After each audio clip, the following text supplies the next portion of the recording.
Sometime in this month of December, there was a terrorist sabotage of the oil pipeline that runs from Niger. It's like Niger Benin pipeline.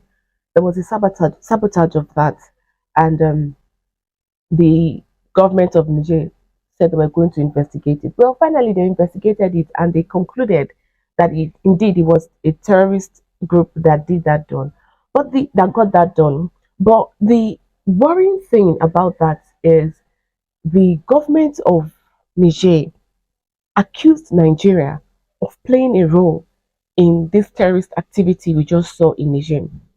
It wasn't.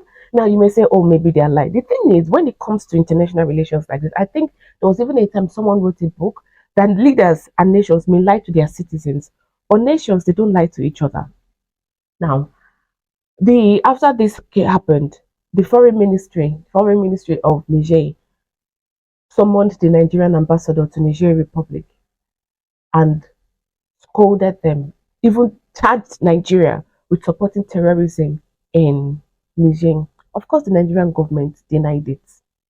But it didn't stop there. The leader of Niger, the military junta of Niger, now went on and made a public address of this matter to show you how serious it is. To show you how serious this thing is, the leader of Niger actually held a long conversation with different TV stations. So he did one in French, he did one in one of these local languages in Niger. I don't know the specific one. And he did one in Hausa. Now, the Hausa language is spoken widely in Niger. It is also spoken widely in Nigeria because these people, the Hausa people, Hausa Fulani, they're actually the same people, but these silly European borders that drew across Africa is what separated them. So now we have some in Niger, we have some in Nigeria, but they're the same people. So he spoke this in the Hausa language. Three different interviews, three different languages, saying the same thing, accusing Nigeria of supporting terrorists and terrorism in Niger. Now, it wasn't just his accusation now is not just regarding the pipeline because now these people he may have done his investigation. So it's not just the pipeline sabotage that he's taking issues with. He's saying that Nigeria is even harboring terrorists within the country that are attacking. I think he even said Sokoto, the Sokoto state in Nigeria is harboring, like Nigeria is harboring these terrorists in Sokoto state. So these terrorists have been housed in Nigeria, but they're taking on their terrorist activities in Niger. Who is Nigeria doing this at the behest of France? Of France. You see, the last time I spoke about this Macron Tinubu friendship, I mentioned that just as Senegal and Chad were kicking out French military, Nigeria was bending the knee. Tinubu was bending the knee to Macron. You know, back then, when this thing happened, like when Tinubu went to, I think it was in November or early December, either November or early December, Tinubu went to France and they had all that pomp and flair for him, even had the armed forces, certain section of people, I think it was the armed forces, but I may be wrong, in France, playing Nigerian song. It was a band welcoming, so they were playing a popular Nigerian song as Tinubu was walking. It looked to me like they were just trying to woo Tinubu so that Tinubu would get things done for France. Remember, when France was kicked out of Mali, Burkina Faso, and Niger, especially Niger, I knew that they were not just going to pack their bags and go. They would go, but they would find several ways to come back. Even after they were kicked out of Mali, there was this intelligence official, part of the French intelligence agency. He said on national TV in France that, well, now that they do not have diplomatic relations with France, sorry, with Niger and their diplomats is out, now is the best time to conduct destabilizing activities in Niger. He said it on national TV. He said it on national TV. Some months ago, I saw on national TV, France 24 to be precise, I saw that these anchors on France 24 invited the rebel leader, whom a lot of Malians would say a terrorist, but they invited him on France 24 and they were having discussions with him on France 24. And This guy, this rebel leader slash terrorist, depending on which side you're on, this guy was saying that they were going to keep doing things in Mali and they were going to ensure that things go their way, certain way in Mali. And this is me just trying to pick my words carefully. So what why this is really so sad for me is Nigeria, you have your experience with terrorism. You know what terrorists can do to a country. How many Nigerians have died as a result of terrorist activities that we usually say is funded by outsiders? We usually say it's funded by outsiders. And I mean people outside of Africa. These terrorist activities in Nigeria did not just kill Nigerians, which is absolutely terrible. It also hindered growth, economic growth, because when, for example, now farmers, part of the terrorist activities we see in Nigeria is that bandits take over farms and they take over a large region, right? And so the farmers in that region is either they pay tax to the bandits to sell their goods, or if they don't pay tax, the bandits terrorize them. That has led to the reduction of food in Nigeria because this is happening in the northern part of Nigeria. And the northern part of Nigeria is really into farming. So they supply most of the food that we eat in the country, they supply it. So this has affected food in Nigeria.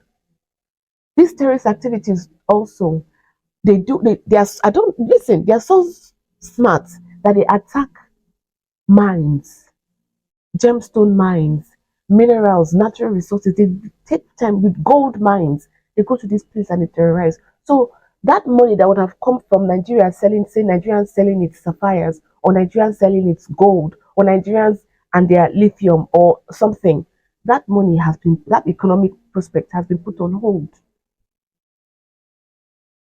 So Nigeria has its experience. No, Nigeria knows what terrorism can do to a country. That's why I find it very difficult to swallow this pill that the Nigerian government, Tinubu's administration, will support France. This is as accused by Niger Republic, will support France in destabilizing a brotherly state like Niger. Yes, I know France is really taking this goal with Niger because remember that after breaking up diplomatic ties and all of that, France also the France was ripping Niger off with their, I think it was it's uranium. So uranium, I think uranium that goes for I believe some a couple of hundreds of dollars.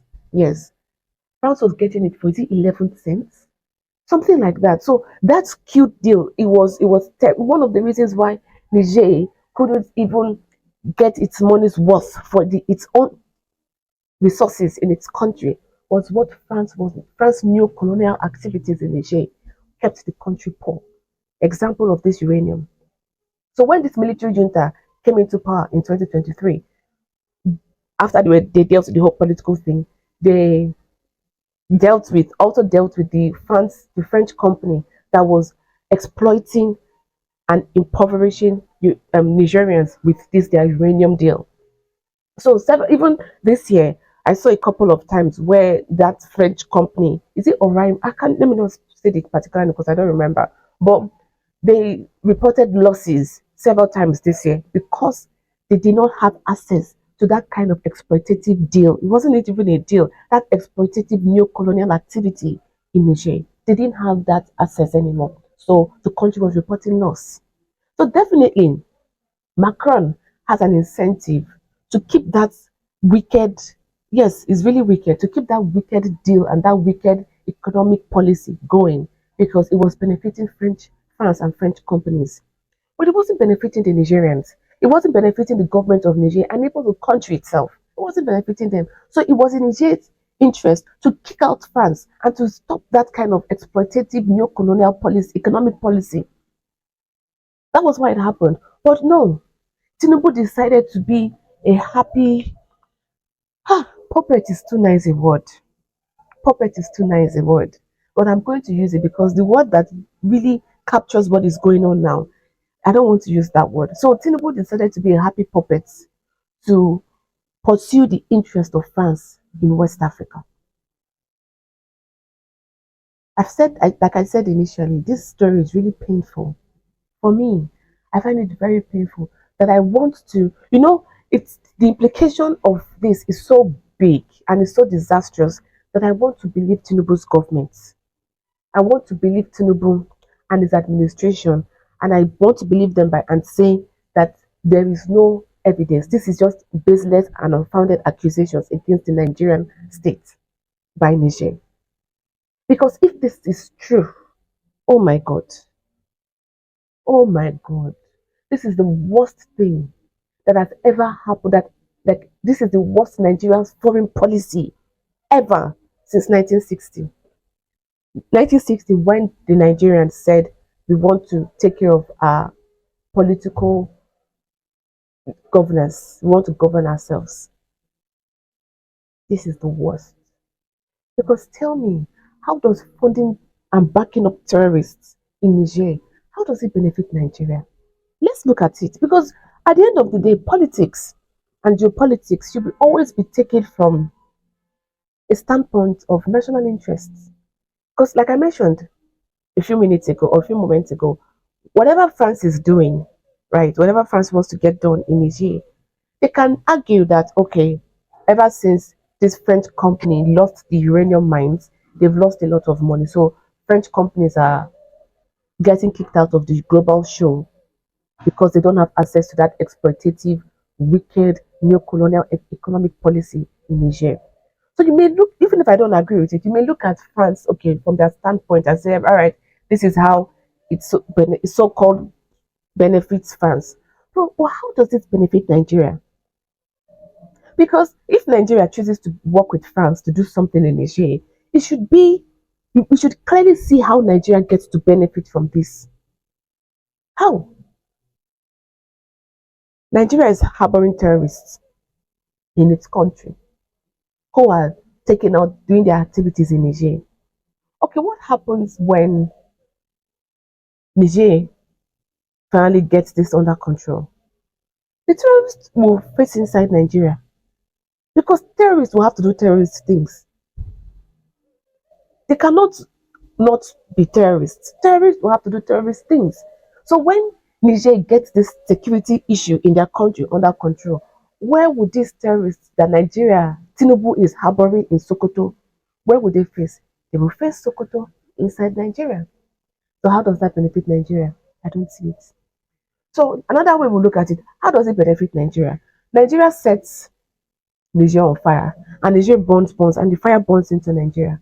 Because, like I said before, when Tinubu was threatening to invade Niger, the reason Tinubu did not invade Niger was not because Tinubu did not have the will. He had the will, he wanted to do it. It was because he did not have the political capital. Because, number one, his election is very questionable. His election, he's sitting down in Aso Rock, is very questionable. He has legitimacy issues in Nigeria. A huge chunk of Nigerians say he rigged elections, he did not win clear. That is number one. Number two, the economic situation in Nigeria is nonsense. Tinubu has overseen in this is just the second year. By May 2025, we'll make it fully 2 years, then we'll begin to enter the third year. So this is just the second year of Tinubu. We are just we are in the second year of Tinubu's administration. He came in May 2023. This is December 2024. In between May 2023 and December 2024, Tinubu has halved Nigeria's GDP. Nigeria's GDP was 400 and something billion, which I think was even bad because Nigeria, with a population of 200 and something million people, is not supposed to have that GDP. But that is talk for another day. We have Buhari to thank for that. But that is talk for another day. Anyway, Tinubu took that from 400 and to just a little bit over 200 billion.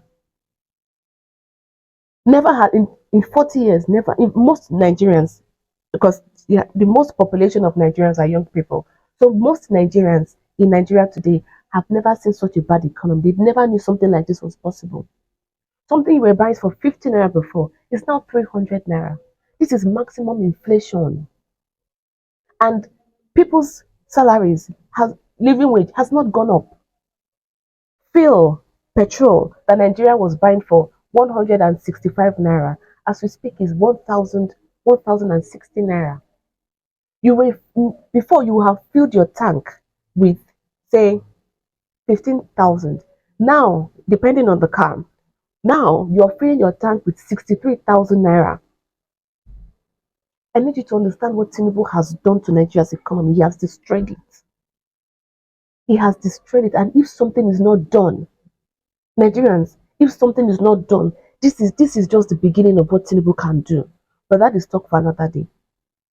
So you see the economic situation in Nigeria. Very terrible. So Tinubu did, that's why I said he didn't have political capital to go and invade Niger because the situation in the country was bad. It was going to have an uprising because when people are dissatisfied, any little thing can trigger a fire. So you see the way he was dancing and shaking when Nigerians were protesting high cost of living in August and they were flying the Russian flags. He lost his mind. Children, he was taking them to court for what was the word? For treason. Children that were protesting that they were hungry. When they went to court, when they arraigned them in court, oh my God, the country lost it. That way, after that he had to drop charges. Children, children, some of them 10, some of them 15 children who were protesting that they were hungry. Tinubu arrested them and was charging them with treason that had the death penalty. It was when they were taken to court and Nigerians saw that they were even emancipated, they were hungry. Some of them even fainted in the courts. That was when he dropped charges. So that kind of panic is the kind of panic that you see from someone who knows that he has legitimacy issues. That was why Tinubu did not invade Niger. Oh, he had the will. He wanted to do it. Don't kid yourself, he wanted to do it. There was even a time he wanted to do it, these guys, like hidden. But people within the military leaked information to some journalists in Nigeria. And that was how Nigerians knew what Tinubu was planning. So I'm drawing this back to how does this benefit Nigeria? It doesn't benefit Nigeria in any way. Except Tinubu has been paid by France. So now he's just working to execute France's foreign policy in Niger to the detriment of Nigeria. Let's say you don't care about Niger, Mr. Tinubu, but this is to the detriment of Nigeria. I just mentioned certain times when I was discussing this topic, different occasions where TV stations, prominent TV stations in in France, have harbored people who were threatening stability in West African countries, Mali and Niger. The one in Niger was a, a French intelligence agent who said that, well, now that we do not have diplomatic relations, we might as well do destabilizing efforts in Niger. The second one was the rebels/terrorists of Mali threatening the Malian government on France 24. These people are not your friends. These people are not your friends. See that time where we say maybe France or the United States or some country is funding terrorists in Africa, and it seemed like conspiracy theory. Well, now many of us, because back then I was even thinking, then when I was not really politically savvy, I was thinking this is just a far-fetched thing. It's just Nigerian government not being serious enough to tackle terrorism and all of that. But now, the more I follow geopolitics, the more I see evidence that points to the fact that actually all these terrorist activities are funded by outsiders. Because the more you can destabilize a country, the less likely they are able to gather themselves to effect, to pursue policies for national sovereignty, economic sovereignty, military sovereignty. Because military sovereignty is one of the most important things a country needs, especially in today's world. But you can't have it when you're having pinch prick terrorism acts all over the place. Then they will now come and say, okay, let us put military base in your country, or let us train your military so that we can bring peace. All the military they have been helping us train in Africa. Which African country that has been so bad, that has really been working with these so-called trainers, which African country has peace as a result of those trainings? None. None. There is none. None. All this France, let's work with France here. Let's work France to say, let us put military base here. Let us do this. Look at everywhere they have French military. Everywhere there's French military presence or French military training activities. Everywhere. There are terrorist activities there. There is not one place that has peace. Show me evidence. Show me the one that has peace work after working with French military. None. So I want to believe Tinubu's government. Because, like I said, I want to believe them just because the thoughts of this accusation from Niger being true. Ah, oh, this is the worst Nigeria has fallen since 1960.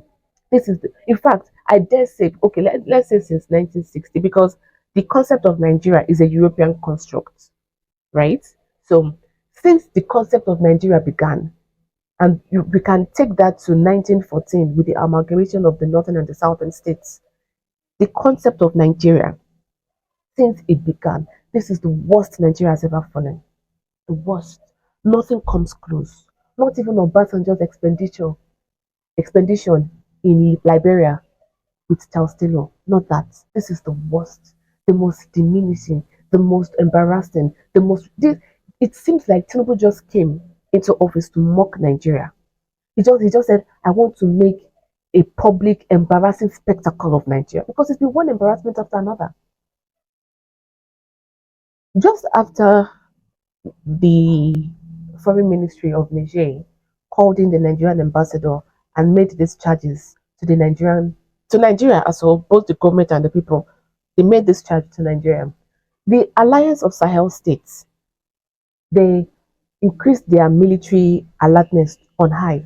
They even told their citizens to be watchful against terrorist activity. So right now, Mali, Burkina Faso, and Niger, their armed forces are on high alert. Do you know what that means? They're expecting a war. That's what it means. They are saying if we are ready if a war breaks out. So I need you to understand because we now in this country now in Nigeria, particularly the people, not just in Nigeria, but even maybe the people around West Africa, I don't think people have really come to a grasp of what this thing is. No, these guys in the Sahel states, the alliance of the Sahel states, are saying we are ready for war.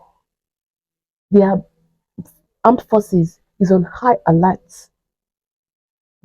If anything happens, they are ready to be deployed.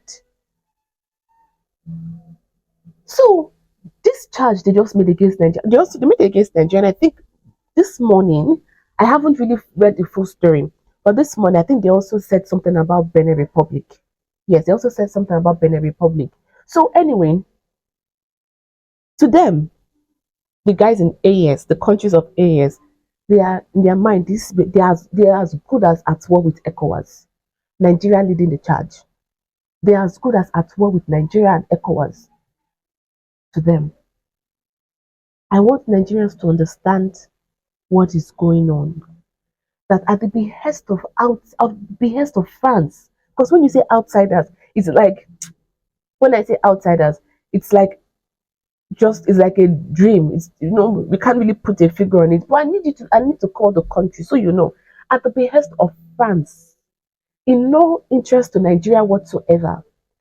Nigeria is willing Tinubu is willing to take Nigeria to the path of war because of France. Like I asked before, how much did the French pay? How much did Macron pay Tinubu? How much? How much?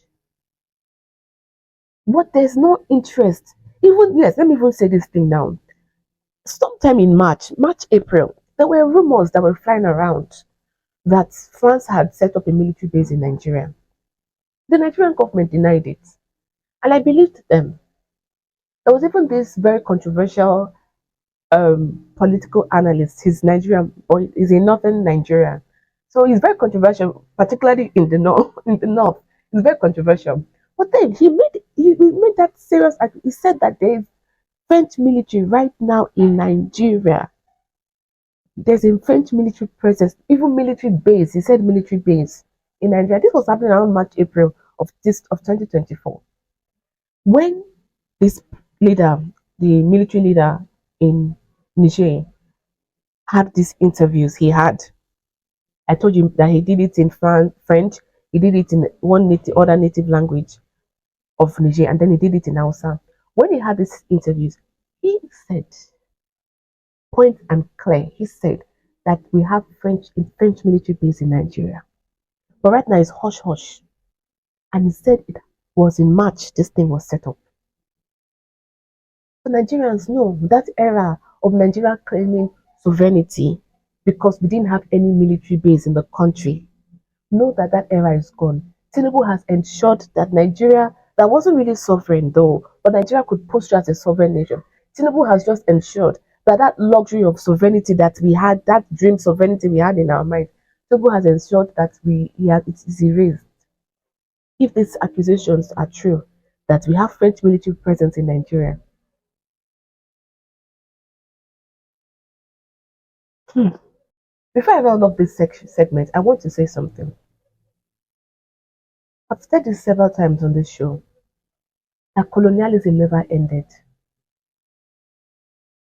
That thing we did in the 1950s, 1960s, and said that Africa gained independence, we never gained independence. Colonialism, exploitation, even political capture, political state capture, economic capture, everything, it did not end. We have been living in La La Land, and this past 3 years now has just awakened us to the fact that yes, we were living in La La Land. All the while, before 2020, all the while, France had an empire in Africa before 2020. Nobody knew. It was a secret empire. Yes, when in the 1950s and the 1960s were leaving African countries and saying, okay, well, colonialism is over, blah, blah, blah. When they did all of that, it was just for show. It didn't end. But tell me how you are sovereign when you're still using a currency printed by France. But that is by the way. So it was that military takeover. I think it started in 2020. When that began, is when we started being awakened. We started realizing something is going on here. The Niger, the Niger experience in 2023 with the military taking over is what now people like me made me say, okay, France, the French Empire has always been on. It did not end. I said that to say this. It is now that African nations are, back then, yes, we did fight for independence though. They gave us a show that we got it. But it is now we are actually fighting for sovereignty, complete and absolute sovereignty. And it's beginning with these three countries of the Sahel, Alliance of Sahel states. It's beginning with them. Now, I want Africans to realize that as we gradually take back our continent, our respective countries, maybe one step at a time, 1 inch at a time, we push these invaders back bit by bit. As we do this, don't think that they are going to go. Don't dream of it. Don't be disillusioned. France is not going anywhere. Even if you kick France out of all those so-called French-speaking African states, France is going to stay at the corner and is going to keep conniving and thinking how to come back. Because stripping them of this empire in Africa is going to make them awakened to the way things are globally. Now, what do I mean by that? Outside of Africa, right? France is not really a sovereign nation. Like outside of Africa, France is not really, I don't want to, it's not really as big of a deal. Today's France is not really as big of a deal as in France several decades ago. So this empire in Africa is what makes them relish the greatness of the French Empire and still makes them feel like we're still a big deal. So taking away this African empire from them is going to awaken them to the fact that really the emperor has no clothes. I said it before, I'm saying it again. France is not even a sovereign nation. See that thing they are doing in the EU. The EU is not a European thing. It's an American creation to subjugate the countries of Europe. That's what the EU is. Let me tell you, in case you don't know. So that's what sometimes I hear so Africans say, oh, see how they did the EU, we need to copy and do the AU. No, if you are doing the AU, well, if you are doing the AU, if you want to mirror it like the EU, we'll be making a colossal mistake because the EU is an American creation. This illusion that is European sovereignty is there's no such thing as European sovereignty. It is French sovereignty, German sovereignty, United Kingdom sovereignty, Hungary's sovereignty.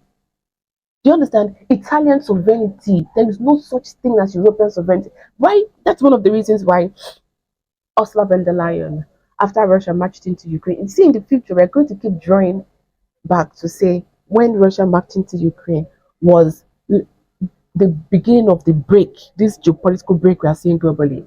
We'll make reference to that. Anyway, Ursula von der Leyen, when she wanted to punish the Russians, she said I should close the airspace. I don't know who gave her that authority. Let's be honest, who gave her authority to do that? But she closed the airspace to Russian flights and said Russian flights are banned from using European airspace. I took an issue with that because there's no such thing as European airspace. Europe is not a country. There's no such thing as European airspace. It is French airspace, British, United Kingdom airspace, Germany's airspace, Italy's airspace, Slovakia's airspace, Poland's airspace. These are independent countries. But when they pack all of them together and tie them under the umbrella of the EU, because they do not, those countries you're seeing there, they do not have sovereignty. United States used the EU to completely subjugate Europe's economy. Then Europe's political, although they say it's not a political bloc, but it's really beginning because how can Ursula von der Leyen make such political demand and close Russian flights, close the European airspace against Russian flights? That's a political decision. But they said EU is just economy. Do you understand? So the United States used the EU to subjugate Europe's economy, the individual countries, their economy and their politics.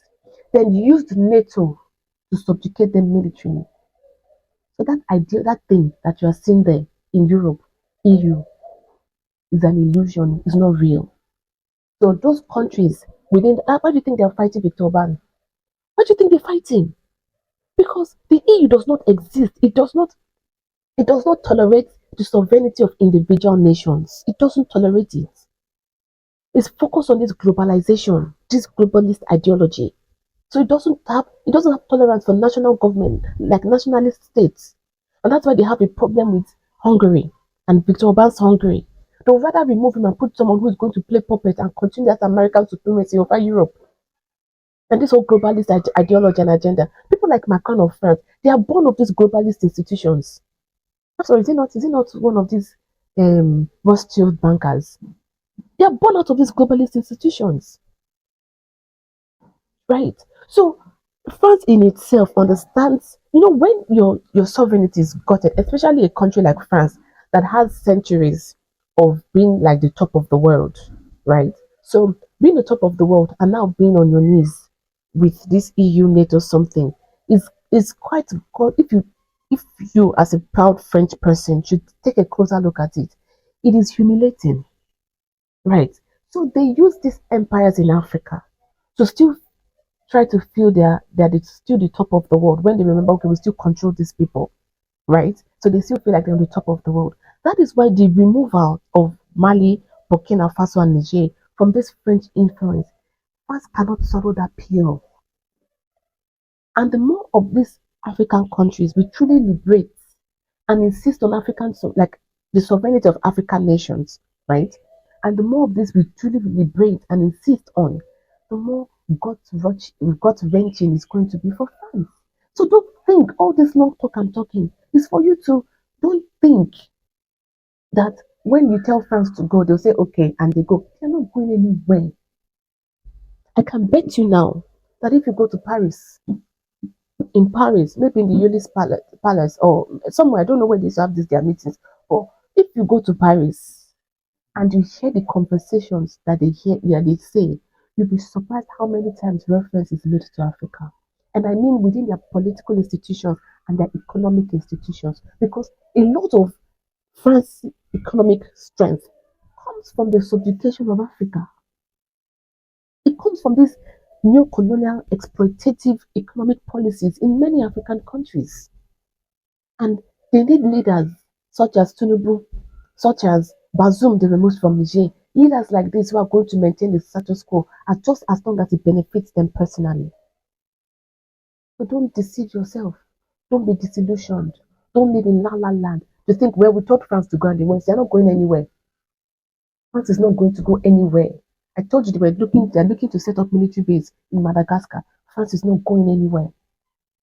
So the same way they are consistently discussing Africa in Paris, they may tell you that Africa is not important because they need you to keep feeling inferior. They need you to keep feeling inferior so that they can continue the things they have been doing for 500 years. Do you get me? So if you're listening to them in Paris, they're discussing Africa. So Africans, we need to keep discussing us. So don't say, well, we have the victory in Niger, we have the victory in Mali, we have the victory in Burkina Faso, and the way we got the victory in these three countries, we are going to get the victory like that in other African countries, and France is just going to be happily live, live, live. No, France is not going to happily live. France is going to double down. It's going to keep thinking of strategy to come back to Africa, to exploit Africa, to keep Africa on its knees, so that it can continue this robbery of the and rape and pillaging of the African continent. But as France is doing that, we too, we need to think on our feet. Maybe somebody somewhere is listening to me. You have access to someone within government. Maybe it's somebody you know that somebody you know. It may be a long chain. But please spread this word out. We need to think on our feet. How God help me. The things I want to do. The things I want to do. One of the things in my mind, but we need heavy funds to get this done. One of the things I want to do, I want to set up a think tank that will focus on Africa's political style. Hey God. We will start with just a handful of countries because if we want to do it across all 5 African countries, it's going to cost a lot. So we're going to start with a handful of African countries. But we need to fund things like this in Africa. Maybe you that you're listening to me, maybe you're somewhere in South Africa, you have access to resources. Gather your countrymen, or maybe your friends, maybe your countrymen is too much. Gather your friends, particularly black South Africans. Gather your friends who also have access to finances, resources. You people should sit down together and create a think tank that will produce economic strategy for South Africa to benefit South Africans. Do you hear me? It is existential that we do this thing. If you're someone with resources in say Ghana, gather your countrymen or your friends together, pool money together, set up a think tank that will discuss, that will research, that will create economic policies for Ghana. You may say, well, it's one thing to create a policy, it's another thing for the government to enforce it. Relax. That is one of the reasons I told you that the main thing, and I've gone really far in this, the main thing that we are going to focus on beginning of next year is our African media movement. We will create that thing anywhere you are in Africa. Oh, don't worry, I'm launching it. By God's grace, I'll launch it by January. By January is when I will launch this thing. Right. So that's why we're creating it. Because by the time we control to a certain degree our media landscape, and we have such a thing from say come out from Ghana, some Ghanaians have come together, they've created a think tank that has thought up sound economic policies for Ghana that focuses on Ghana. We don't care about anybody. If they can say America first in the United States, why can't we say Ghana first in Ghana? Are there the only people that can say first? Why can't we say Ghana first in Ghana? If they can say America first in the United States, why can't we say Nigeria first? Why is it that everybody can say America first? We hear them in Britain to say we're going to take care of Britain. We hear them in lots of European countries and they say we're going to focus on our citizens. But it's Africa's own resources, it's Africa's own talents, it's Africa's own people, it's Africa's own bodies that need to serve the dreams of other people. The day we decide, okay, let us just focus on Africa, we have become bad. They'll call you socialist. They will call you socialist. They will say you are breaking your free market capitalism, World Trade Organization bullshit. They'll have an issue with you. They will even bomb your country. They will overthrow your leaders. They will assassinate your leaders. In Africa, we have a history rich with this kind of thing. So as if it's bad for us to want to use our people and our resources to benefit our respective countries and the well-being of our people. But then it's okay for them to do it for themselves. They have refineries working, producing oil that they do not have. They have it working, but but the day we say let us set up a refinery, they'll be fighting Dangote refinery. As if Africans should not have economic sovereignty. Anyway, that is the old way. I'm telling you the way the new way is going to work now. Listen to me. If you're in Egypt, if you're in Morocco, you have access to resources. You have access to money. What I mean by resources, I mean money. Go and set up a think tank. Gather your friends. If you need, say you need $1 million to and make $1 million. Okay, let's use $100,000. Say you need $100,000 to get this thing done. You have 50,000. Go and reach your five of your friends. They should bring 10,000. When they bring the $10,000 together, you set up a think tank in Morocco that will focus on Morocco's economic policy. When we do this all across Africa, we Africans are working together in unison. We are working with the same agenda. When we do this in across Africa, when saying that we have this is the policy that we want to from our say let's use our Ghanaian think tank. This is the economic policy we want in Ghana. We submit it to the government, and the government says no. We will use our media arm to put pressure on the government. That is why one of the reasons why we are creating. You see why this media thing is important. We will use the media thing that we are creating. We put pressure on the government. By the time we put pressure on them, they will implement it. Do you see where? Do you see how this? Why I keep saying the most important thing we can set up now is media. Do you get me? So let us come together to do this thing for Africa because nobody is coming to help us. France is not going anywhere. But the more they are thinking in Paris, we need to think more in Africa. We need to think more in Africa. Our leaders, even if let's look at these leaders who are really fighting for independence of their countries in Mali, Burkina Faso, and Niger, they may not have access to money because many of them are owning the IMF and the World Bank. So they may not have access to money. But individuals may have access to money that the government does not have. It is so where the government has failed, right? We the people should step in to fill that gap. We are working for the interest of our countries. Do you understand? So don't say, well, it's up to the government to do think tank or it's up to government to do. No, many of our governments are broke. The countries are rich. Africa is rich, but many of the governments are broke because they have tied themselves so stupidly to the IMF and the World Bank. So where the government is unable to meet, whatever they are unable to meet, we the citizens should step up. We the people should step up and close that gap. At the end of the day, in the long run, it will work for the benefit of our respective countries. Do you understand? So once we can get these things done, removing puppets who are working to the disadvantage of their countries and the continent and even their neighbors, puppets like Tinubu, removing them is not going to be an issue. But let us gather ourselves together first. Do you get me? Because France is not going anywhere. Don't deceive yourself. France is not going anywhere. If they finally accept to be completely gone, they will wake up to the fact that even on an international stage, they're not a big deal anymore. And that is a very tough pill to swallow. Very tough pill to swallow. So let me know what you think about the accusation of the government of of the government of Niger against Nigeria. Oh, so sad. So sad.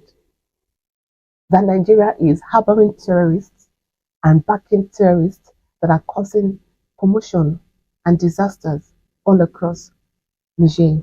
Let me know what you think about that in the comment section below. Please like this video. Liking this video tells YouTube that you appreciate the work that I'm doing here, and YouTube will then push this video to reach more people whom they will think would also find this video helpful. So please like this video, subscribe to this channel, and share this video with everyone that you know, everyone around you, so we can let our people across Africa, and even Africans in diaspora, let them know what is going on in the continent. And if you want to support the work that I'm doing here, I just told you about this media project that I'm launching in 2025. I want to do it by January. I've also told you many other things that we can do. Also, if you want to support the work that I'm doing on this channel and on this show, please, you can use the Buy Me a Coffee link in the description and also on the screen.